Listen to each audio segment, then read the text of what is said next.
பண்டிகைன்னா அதுக்கு மட்டுமா கொண்டாடுறாங்க? அந்த பண்டிகையோட மகத்துவமே கெட்டு போச்சு. அட தீனி பண்டாரங்களா, உங்களெல்லாம் ஒரு பேச்சாளர்னு கொண்டு வந்து உட்கார வச்சிருக்காங்க.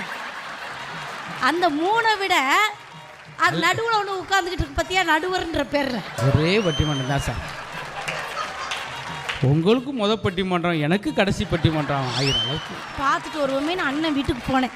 உட்கார வச்சு அண்ணனே போய் ஓடி போய் காப்பியெல்லாம் போட்டு எடுத்துட்டு ஆற்றிக்கிட்டே வந்தார். அண்ணி ஊருக்கு போயிருக்கா அப்படின்னு.